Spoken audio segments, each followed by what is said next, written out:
Comment te dire ce que je ressens? Tes bienfaits sont trop grands. Quel que soit ce qui peut se passer avec ta force, rester fidèle à toi. Et je crois que nous avons besoin de décider de rester fidèle à Dieu. Et quel que soit ce qui peut arriver, merci à la chorale pour ce très beau cantique, quel que soit ce qui peut arriver, décider, choisir de rester fidèle. Et avec sa force, le Saint-Esprit qui nous aide, nous allons aller jusqu'au bout. Et rien ne pourra nous empêcher d'aller jusqu'au bout. Et ce matin, nous allons parler d'un sujet bien singulier, tiré de Matthieu 10, verset 28. Alors, écoutez bien pour que rien ne soit transformé et que nous restions fidèles et que nous ayons toujours confiance dans le Seigneur. Matthieu 10, 28. Le thème c'est « Mort du chrétien et sorcellerie ». Matthieu 10, 28. Nous aurions pu lire tout le paragraphe, mais pour gagner du temps, nous allons lire le verset 28. « Ne craignez pas ceux qui tuent le corps et qui ne peuvent tuer l'âme. Craignez plutôt celui qui peut faire périr l'âme et le corps dans la géhenne. Amen. » Jésus, nous te disons merci pour ta parole. Et nous voulons nous laisser instruire par toi afin de te rester fidèle en tout temps. Merci Seigneur. Amen. Les êtres humains, comme nous le savons, meurent. Et le chrétien, à cause de son humanité, meurt aussi comme les non-chrétiens. Le trouble causé par la mort a conduit plusieurs milieux, et les milieux charismatiques et pentecôtistes,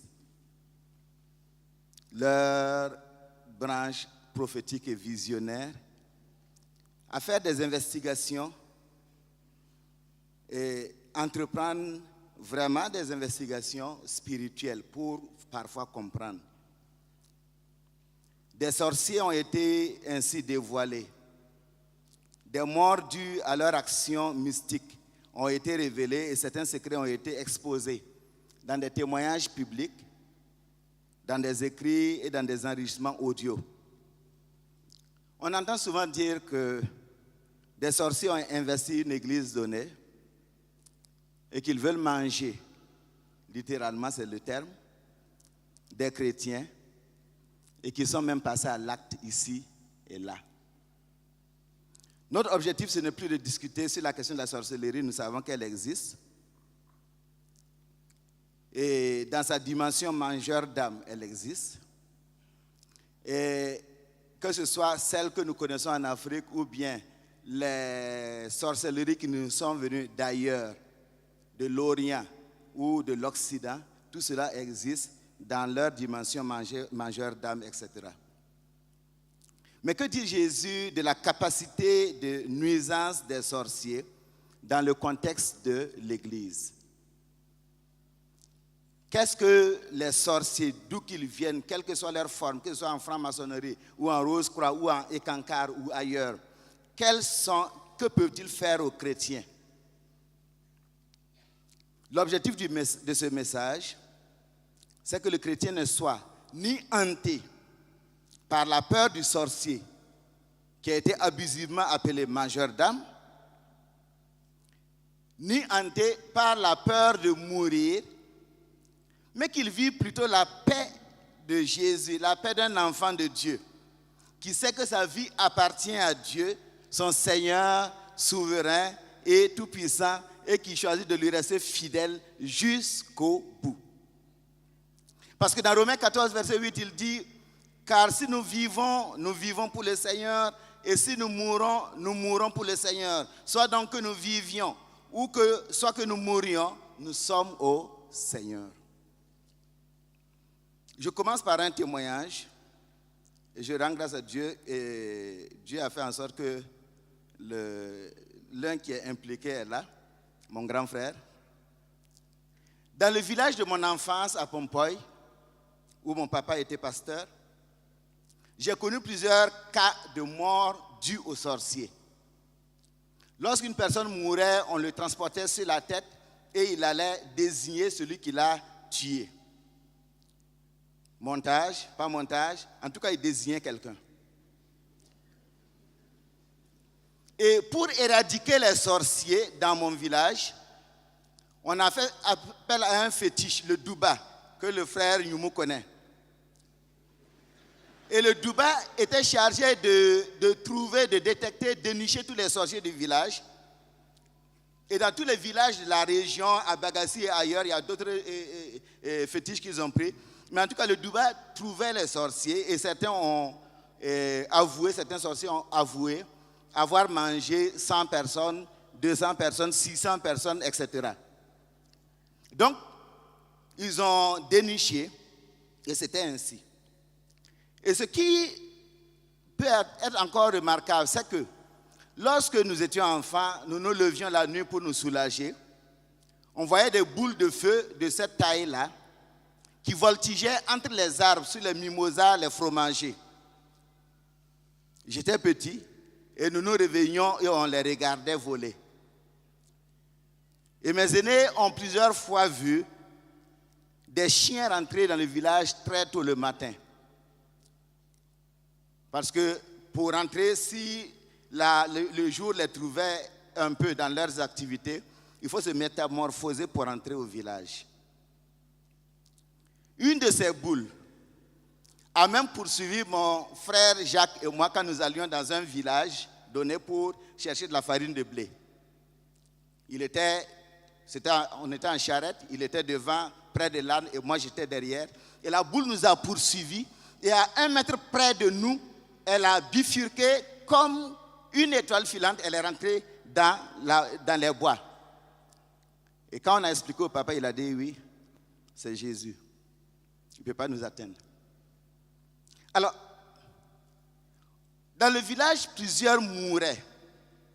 Mais dans l'église, personne n'est mort. Je demeure donc pleinement attaché à la vérité selon laquelle le chrétien est à l'abri des sorciers d'où qu'ils viennent. Ils ne peuvent rien faire aux chrétiens sans la volonté permissive de Dieu. La vie du chrétien est entre les mains du Seigneur.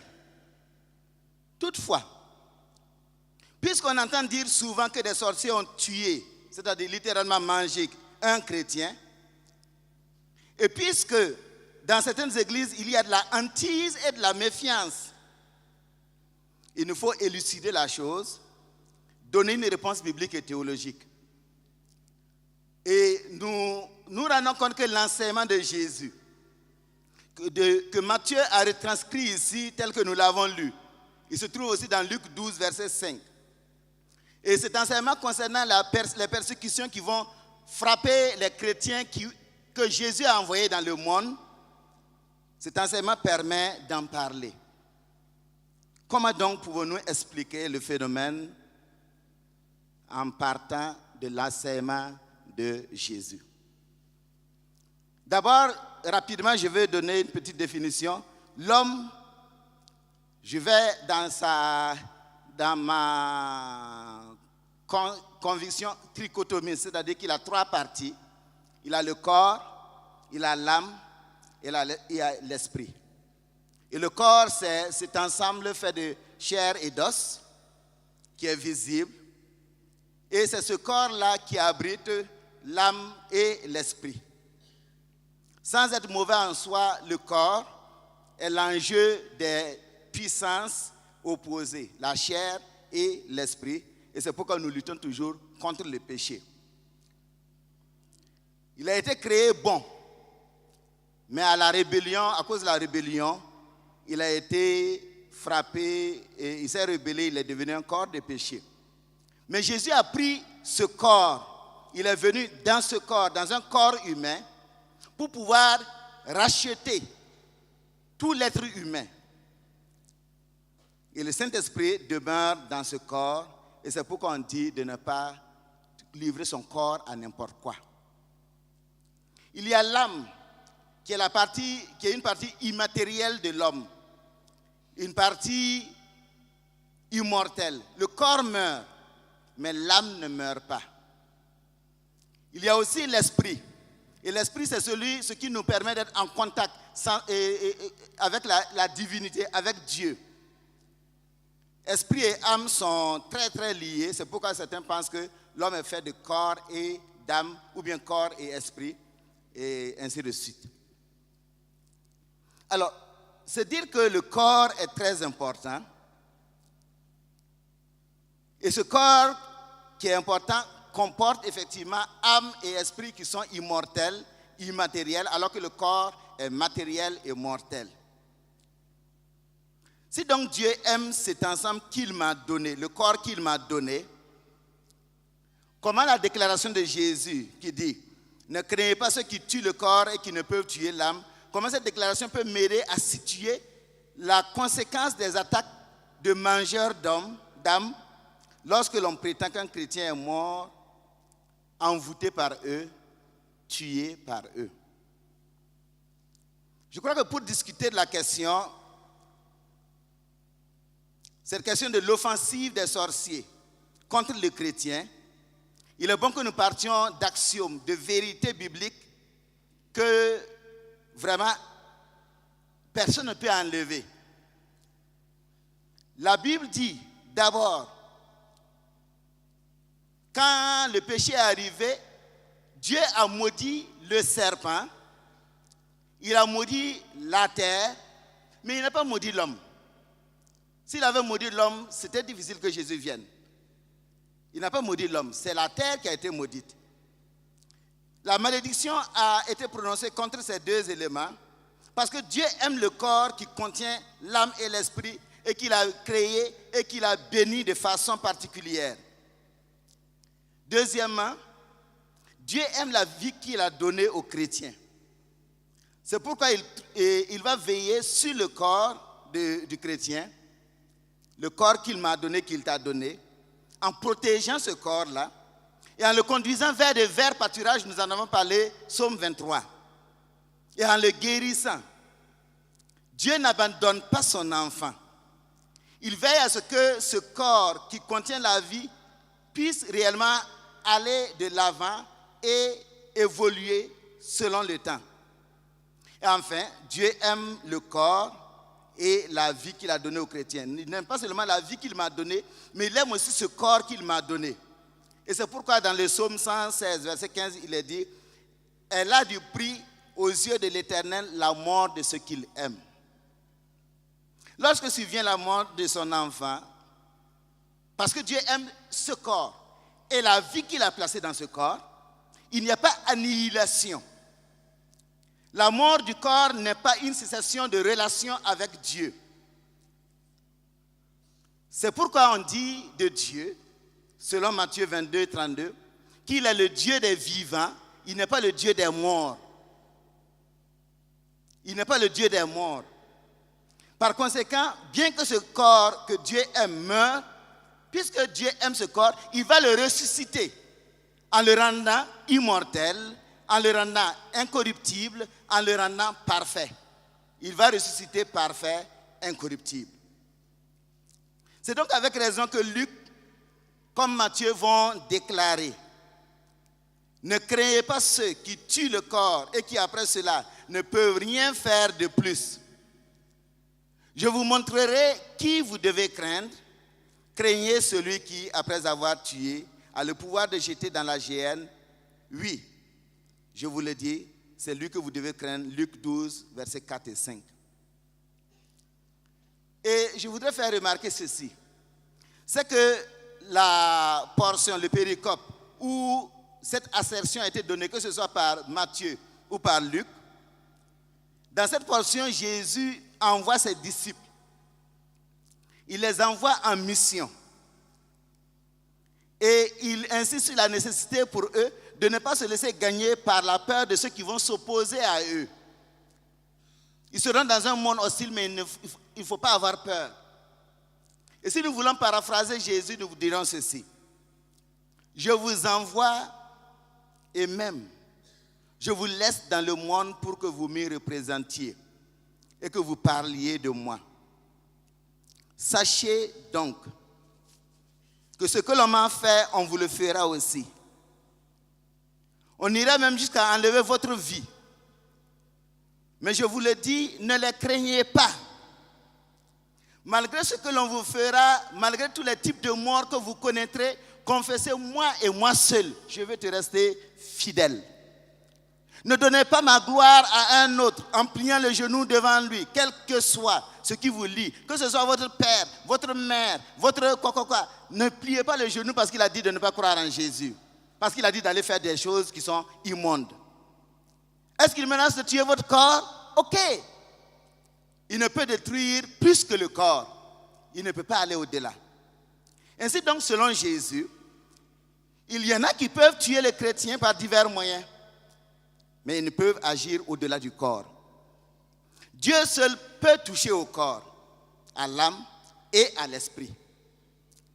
Alors, ce qui veut dire que le terme mangeur d'âme est une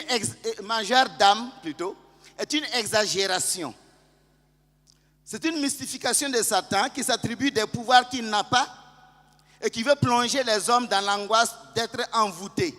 Donc on dit mangeur d'âme. Comme si notre âme là, il va pouvoir manger. Non, il n'est pas possible. C'est le corps seulement qui peut toucher. Considérons quelques hypothèses. Nous allons voir 3 hypothèses. La première hypothèse, c'est que un sorcier ou un démon ne peut en aucun cas retirer le chrétien d'entre les mains du Seigneur. Jamais. Et cette première hypothèse sur l'impossibilité absolue de Satan, ou ces sorciers de retirer un chrétien entre les mains du Seigneur, doit servir de fondement pour comprendre toute la question de la sorcellerie, même lorsque on dit qu'elle frappe dans l'église. Jésus a dit clairement dans l'Écriture, Jean 10, 28, « Je leur donne la vie éternelle et elles ne périront jamais. Personne ne les ravira de ma main. » C'est clair. 1 Samuel 2, 9.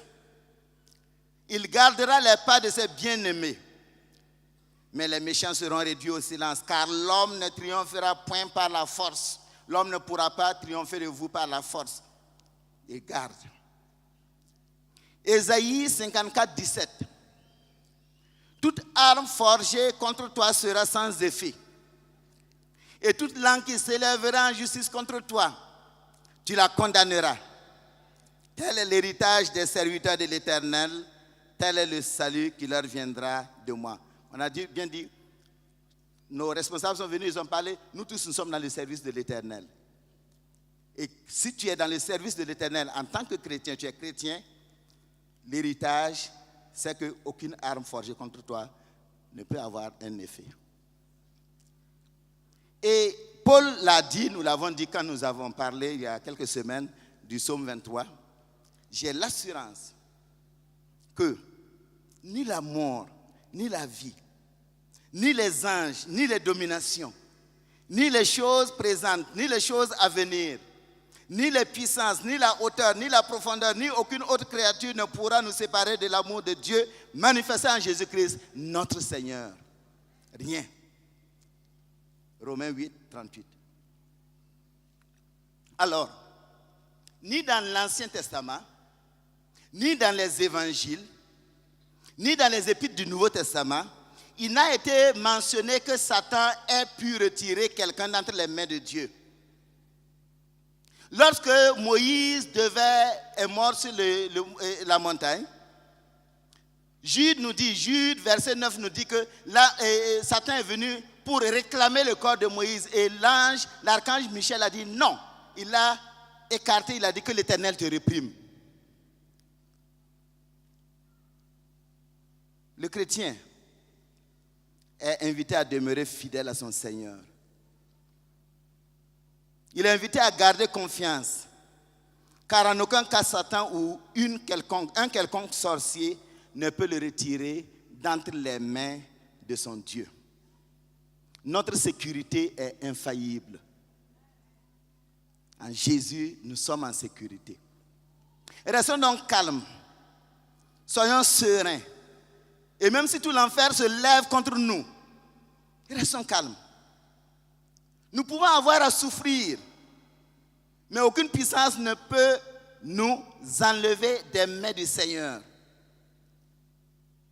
Un collègue pasteur m'a raconté ce qui lui est arrivé un jour après la prédication.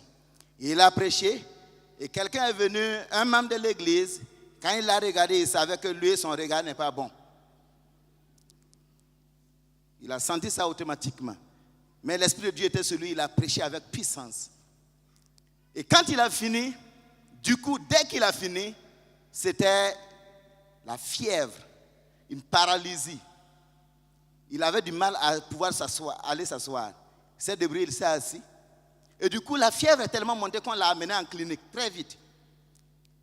Et il était agité, agonisant. Et pendant ce temps, pendant qu'il était agité, agonisant, on le tenait pour pouvoir le maintenir en calme. Et quelqu'un est entré avec sa Bible. Et il s'est mis à parler. Je retire les flèches. Je retire les flèches, je retire les flèches, je retire les flèches. Et il dit que ça s'est passé pendant 37 minutes. Et quand la personne a arrêté de retirer les flèches, sa fièvre est tombée, guérie. Et le mal est parti. Non, on ne peut pas nous retirer si Dieu n'a pas permis. Non. Il n'y a pas quelqu'un, il n'y en a pas qui puisse nous retirer entre les mains du Seigneur si Dieu n'a pas permis. Et la personne, après ils l'ont cherché, elle a disparu. Est-ce que c'était un ange? Est-ce que c'était un homme? En tout cas, Dieu a envoyé quelqu'un. Alors donc, nous partons sur cette base-là. On ne peut pas nous retirer d'entre les mains de Jésus, ça c'est clair. Et si vous doutez de cela, vous ne pourrez jamais marcher tranquillement dans ce monde. Si vous croyez qu'on peut vous retirer, c'est mal parti. Deuxième hypothèse. Et là, suivons bien. Dieu peut permettre qu'un chrétien meure, un chrétien qui est fidèle, meure de n'importe quel type de mort.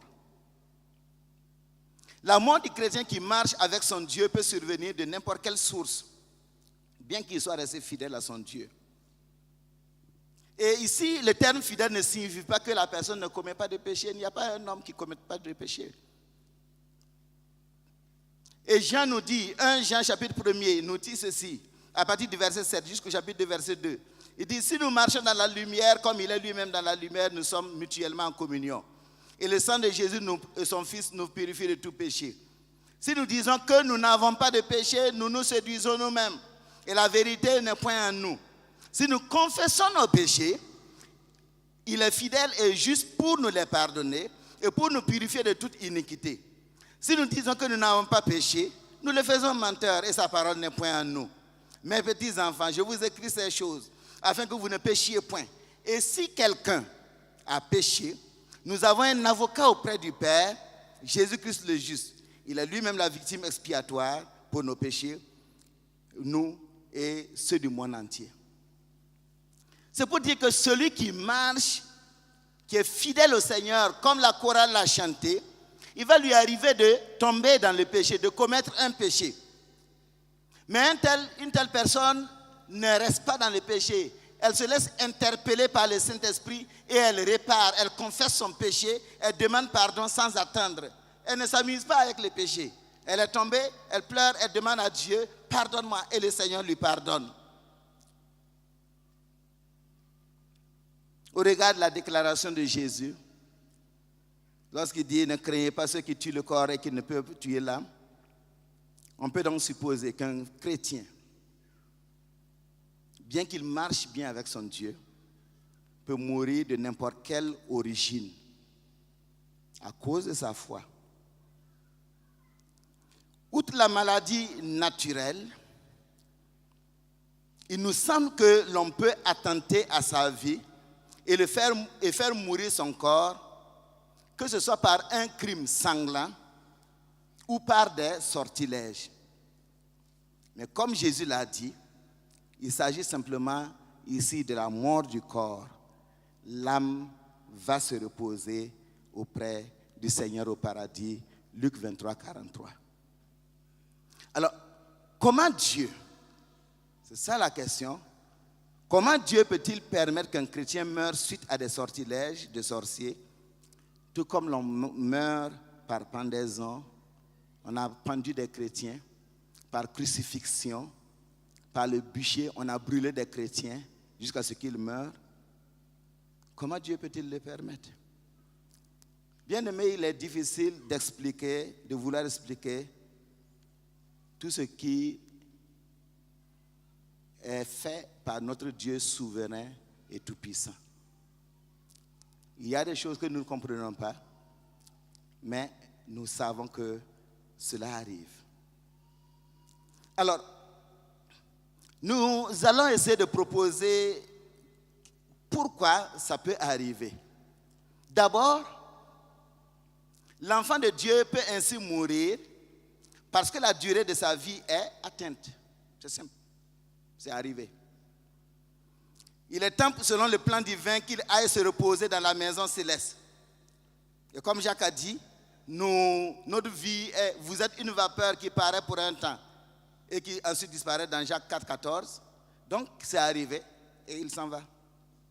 Si le sorcier peut être la cause du décès, il ne peut cependant pas le faire tant que l'heure du Seigneur n'a pas sonné. Ce n'est pas possible.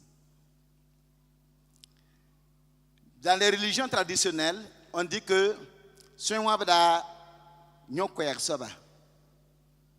c'est-à-dire que le sorcier ne peut manger, ne peut tuer que celui ou celle qui n'a pas une longue vie. Alors, cela veut dire que pour le chrétien, il faut simplement rester fidèle. La source de la mort importe peu. La source de la mort importe peu. Et rappelons-nous qu'elle a du prix aux yeux de l'Éternel, la mort de ceux qui l'aiment.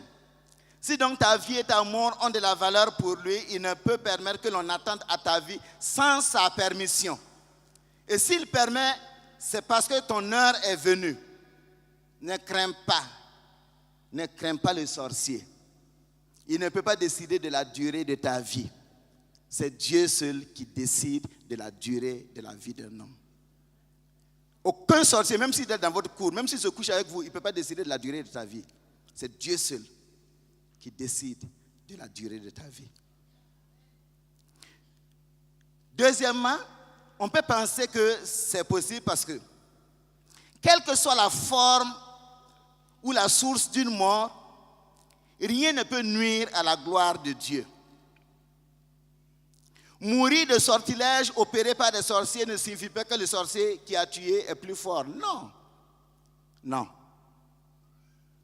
Un sorcier n'est pas différent de tous ceux-là qui persécutent les chrétiens en les mettant à mort. On voit, il y a des gens, on a vu, avec une épée, on a sauté sa tête parce qu'il est chrétien. Ou bien on a fusillé des chrétiens, des gens parce qu'ils sont chrétiens. Un sorcier n'est pas différent de tous ceux qui persécutent les chrétiens en les mettant à mort. C'est Dieu qui, dans sa souveraineté, peut permettre une telle mort. Et donc, vous et moi, nous devons comprendre ceci. Et nous devons le retenir. Dieu n'a pas besoin de prouver qu'il est puissant. Non. Le diable et les sorciers savent que Dieu est puissant et qu'est-ce qu'ils font? Ils tremblent. C'est vous et moi qui parfois on veut tout faire pour montrer que notre Dieu est puissant. Pour montrer que, notre Dieu est plus fort que le Dieu qui est dans le monde.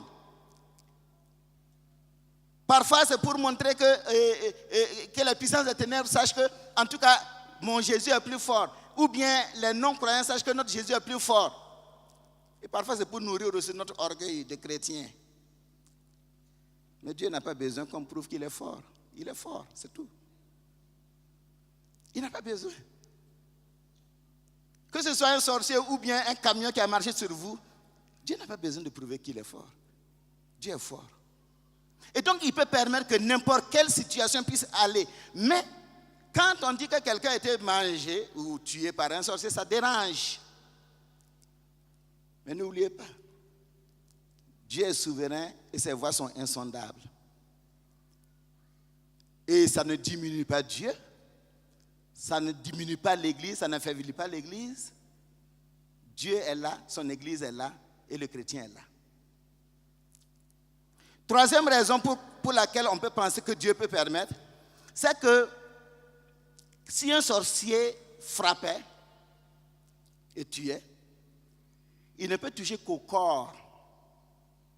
Il n'a pas la possibilité de toucher à l'âme. Il n'a pas cette possibilité. Il frappe seulement le corps comme l'épée du gladiateur. Il frappe seulement le corps comme les fauves de César qui ont mangé les chrétiens. Il frappe seulement le corps comme l'inquisiteur a brûlé le chrétien au bûcher. Il frappe seulement le corps comme quelque part on fusille ou bien par l'épée on tue des chrétiens. Ne craignez donc pas. N'ayez pas peur. N'ayez pas peur. Remplissez pleinement votre mission chrétienne, tout en apprenant à compter vos jours. Alors, quelle est la conséquence? Parce que la hantise des manifestations de sorciers dans l'Église, qu'est-ce que ça a comme conséquence pour l'Église? Que l'on soit dans la tradition ou dans les sciences sociales, il est reconnu que le sorcier agit surtout parmi les gens de son entourage. Dans la plupart et Sandra Fancello nous dit dans son article « Sorcellerie et délivrance dans les pentecôtisme africain », elle dit « Dans la plupart des églises pentecôtistes, les accusations de sorcellerie désignent souvent un membre de la famille proche, l'oncle maternel, le mari jaloux ou la femme rivale, etc. » Donc, généralement, ça peut, quand ça arrive, il n'est pas loin, il est dans les environs. Ou bien elle est dans les environs. Ce n'est pas un problème. Le problème se pose lorsque le phénomène frappe une église locale. Lorsque dans une église locale ou un ensemble d'églises, on se laisse, écoutez bien, on se laisse assiéger par la peur des sorciers. On glisse inexorablement et dramatiquement dans le soupçon du mal. 1. Dans la méfiance. 2. Dans le rejet de l'autre. 3.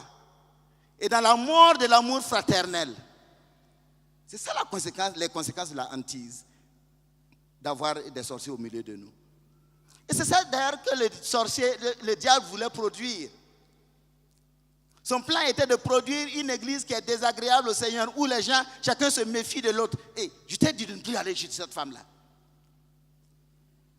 Je t'ai dit de ne plus prendre quelque chose. Quand cet homme-là te donne quelque chose, ne prends pas. Dans l'église. Parce que s'il donne, si tu manges, tu vas mourir. Il va te manger. C'est quoi ça? Et donc l'église tombe dans le piège de Satan.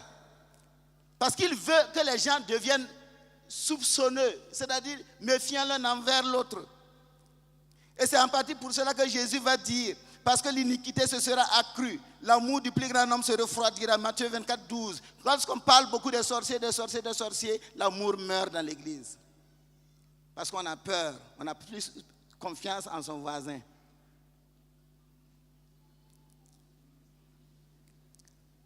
Jésus a dit dans Luc 18, 8, quand le Fils de l'homme viendra, trouvera-t-il la foi sur la terre? Bien-aimé, Satan a pour objectif de rendre les chrétiens désagréables à Dieu, pour que ceux-ci ne soient pas enlevés au dernier jour. Bien-aimé, rejetons les pièges de Satan. Ils ont dit, je vais être fidèle. Merci encore pour ce chant. Jusqu'au bout. Rejetons les pièges de Satan et les pièges vont venir.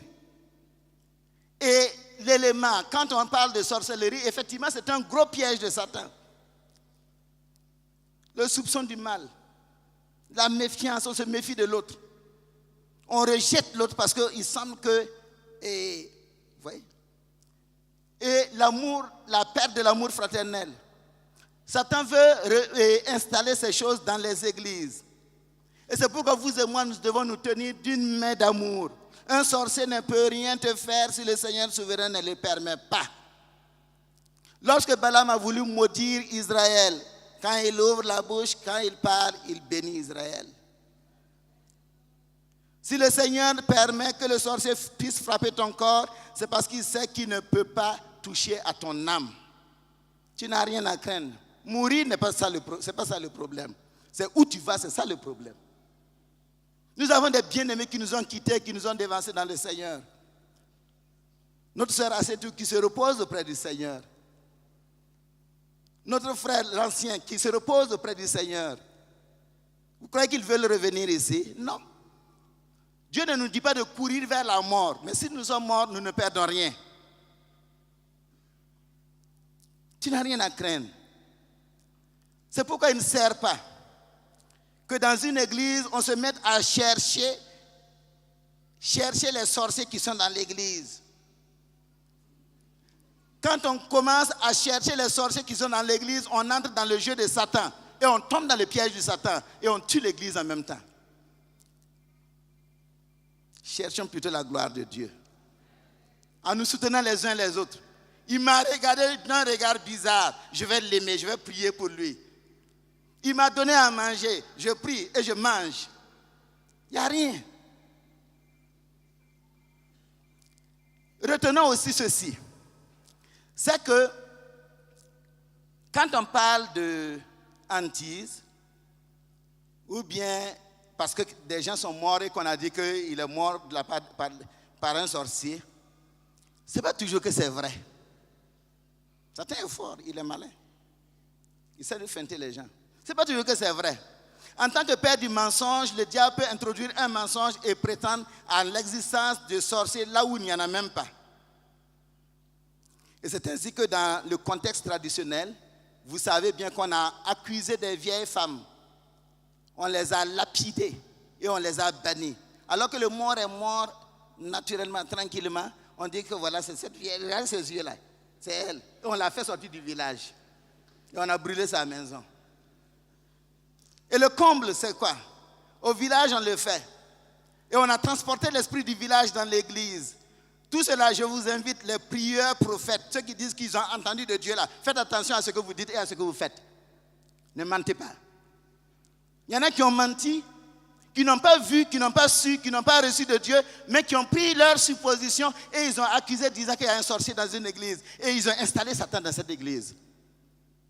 Parce que dès le moment où on dit que ta voisine est sorcière, tu fais attention, tu as peur. Et des gens se mettent, ils vont dans une église parce qu'on leur a dit d'aller prier. Et c'est pourquoi il ne faut même pas permettre que quelqu'un vienne dire dans ton église qu'il y a un sorcier. Il dit au pasteur et le pasteur gère. Il n'a pas le droit de dire que dans l'église j'ai vu un sorcier. Qui t'a demandé ça? Et c'est ainsi qu'on installe la méfiance entre les chrétiens. Et lorsque nous parlons de faire attention avec ces prières prophètes, c'est pas, il y en a qui sont bons, quelques-uns qui sont bons, mais on connaît beaucoup qui racontent du n'importe quoi. Et ce n'est pas tout le temps qu'on raconte des choses vraies. L'objectif de Satan, c'est de créer le mensonge et amener la méfiance. Et la méfiance conduit au rejet. Le rejet conduit le soupçon du mal. Et puis ensuite, on n'aime plus la personne. Et quand vous n'aimez plus la personne, Jésus vient, vous restez sur votre banc et les autres partent. C'est comme ça, c'est simple. Ce n'est pas parce qu'on est méchant, c'est parce qu'on doit se protéger. Et notre devoir, c'est de dire, faites attention à où vous allez. Vos genoux servent à prier dans la maison. Votre femme, votre époux, vos enfants. Merci. Troisième hypothèse. Le chrétien qui ouvre une brèche s'expose aux sorciers. Et là, je vais mentionner deux types de brèches. Ils sont les plus, je crois, les plus déterminantes sur la question. La première brèche, elle rejoint ce que je viens de dire, c'est la peur des mauvais sorts ou la hantise du mal qui peut m'arriver. Job a dit, Job 3, verset 25, ce que je crains, c'est ce qui m'arrive. Ce que je redoute, c'est ce qui m'atteint. Est-ce que Job avait peur de connaître la perte de toutes ses richesses? Nous ne le savons pas. Toutefois, ce que Job nous dit ici, on le voit dans la vie de plusieurs hommes, personnes riches. La peur de perdre les richesses. Parce que si je perds ça aujourd'hui, qu'est-ce que je vais devenir? Ce qui importe chez Job est que, poussé par la volonté de plaire à Dieu, qu'il ait été influencé par la peur ou non, en tout cas, Job voulait plaire à Dieu, il veillait à ne pas offenser Dieu. Et lorsque ses fils festoyaient après leur fête, il offrait des sacrifices à Dieu pour qu'ils puissent être sanctifiés. Le problème de nombre de chrétiens est la hantise, la peur bleue des sorciers. Ils ont peur que le sorcier touche à un des leurs. Et malheureusement, au lieu que cela les pousse à mieux s'attacher à Dieu comme Job, ils doutent de Dieu et se persuadent que ça risque de mal finir. Leur hantise les conduit à soupçonner, se méfier, éviter, rejeter, critiquer le supposé coupable. Et tout ceci ne fait que grignoter leur foi et causer un affaiblissement dans leur relation avec Dieu. Et comme la foi a été grignotée et qu'ils pensent que Dieu, est-ce qu'il va bien m'entendre? Est-ce que c'est clair? Ils vont chercher quelqu'un qui voit clair et ils vont aller là-bas pour qu'il regarde pour eux. Et c'est à ce niveau qu'on tombe dans le piège dont je viens de parler. Le piège des prieurs prophètes. Je vois souvent des gens qui partent garer. Il y en a qui m'ont vu quelque part et puis après, ils ne reviennent plus là-bas. J'ai vu des chrétiens nés de la famille chrétienne. C'est grave même. On se demande qu'est-ce que les gens pensent. Je ne sais pas. Vous êtes né de famille chrétienne et vous continuez à tourner dans ces coins-là. C'est grave. Alors, donc c'est à ce niveau que plusieurs se laissent berner. Parce que tous, quand vous allez, les gens utilisent seulement les visions, les songes, ils sont dans le surnaturel, mais ils ne lisent pas la parole de Dieu. Et quand ils s'écartent, ils ne savent pas qu'ils se sont écartés. Et vous aussi, vous ne lisez pas la parole de Dieu, vous ne connaissez pas ce qu'il a dit seulement, c'est vrai. Et on dit, j'ai vu. Il dit oui. Allez chez le pasteur Youssouf, il ne voit rien. Donc vous n'allez jamais là-bas. Allez chez le pasteur Emmanuel Saodoro, lui il a vu. Et comme il a vu, vous allez toujours là-bas. Est-ce qu'il a vu? C'est ça le problème. Comment est-ce que vous pouvez évaluer la véracité de ce qu'il a vu? Et à cause de cela, il y en a qui même dans leur famille ne mangent pas la nourriture de leurs frères, de leurs sœurs, etc. Parce que le prieur prophète a raconté des choses. Et que celui qui est là-bas avec la barbe bizarre, là, c'est lui. Je dis ça parce que cette peur-là, ça ouvre une porte. Et j'ai connu ça. En 2016, quelqu'un m'a raconté quelque chose, un témoignage de vision reçu par rapport à quelqu'un qui est dans la sorcellerie. Et dès que vous entendez cela, la première réaction, c'est faire attention. Et du coup, j'ai eu peur pour mes enfants. Oui. Et j'ai du coup décidé de certaines mesures. Mais Dieu merci, après, je me suis rendu compte, mais c'est dangereux. C'est dangereux. Et ce qui peut m'arriver peut arriver à tout le monde. C'est pourquoi je dis. Et j'ai dit non, c'est pas vrai. On ne peut pas. Même si la personne peut manger mon enfant, c'est Dieu qui a voulu qu'on mange mon enfant, mais la personne ne va jamais manger mon enfant. Et puis, d'ailleurs, souvent c'est faux. Parce que la personne n'est même pas sorcière. Et on fait et on sème la zizanie entre vous et vos relations se cassent du coup comme ça. Je dis non. Il ne faut pas tuer l'amour. Le chrétien qui nourrit la peur d'être atteint par des sorciers court le risque d'en être la victime, puisque les faits de soupçon du mal, la Bible dit de ne pas soupçonner le mal, les faits de méfiance, de critique et de rejet ouvre la porte à Satan, qui se sert de ces mots pour éteindre le feu de l'amour fraternel, pour éteindre votre foi. Et lorsqu'il y a un vide qu'il a pu créer dans ta vie, le sorcier peut effectivement frapper et tuer. Ceux qui sont morts de sorcier, ce n'est pas qu'ils étaient atteints de ça. Ça peut arriver. Mais ici, nous parlons du cas où quelqu'un ouvre une porte. Et l'une de ces portes-là, c'est la peur. C'est pourquoi Jésus a dit, ne craignez pas ceux qui tuent le corps et qui ne peuvent tuer l'âme. Celui qu'il faut craindre, c'est Dieu. Craindre les sorciers, c'est avoir peur d'eux, c'est être hanté, angoissé par leur présence et leurs actions. Et là où il y a la peur, on ne fait qu'exalter le diable. On fait du diable quelqu'un de grand, quelqu'un de puissant. Et on donne au diable des pouvoirs qu'il n'a pas.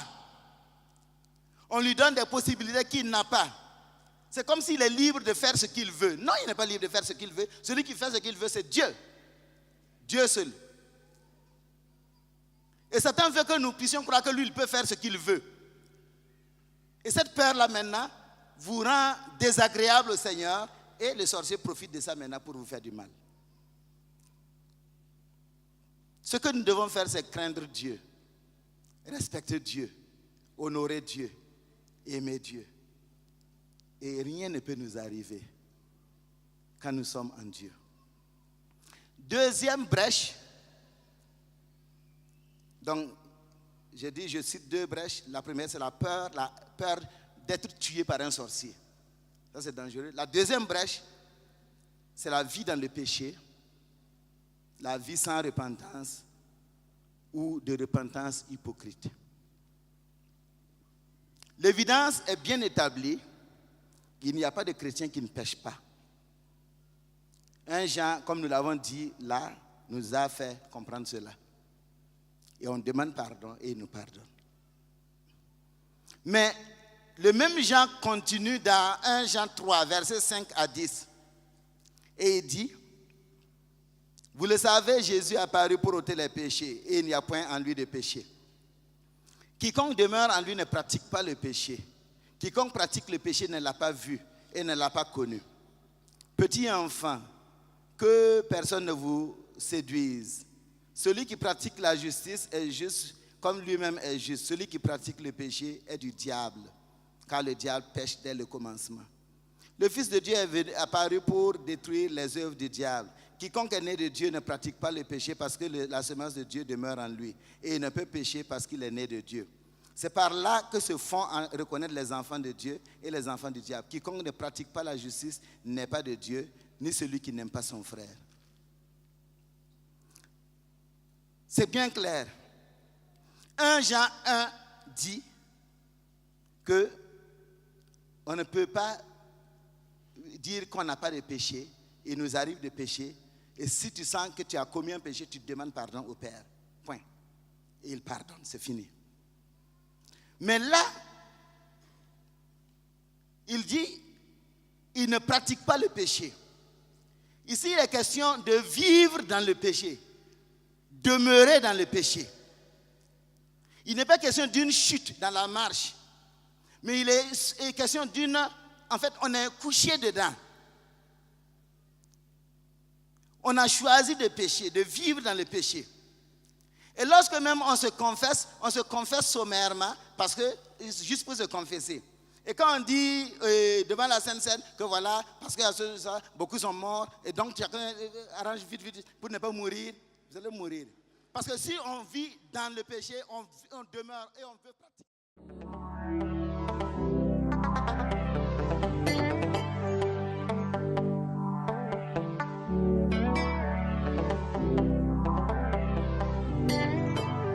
Comment te dire ce que je ressens? Tes bienfaits sont trop grands.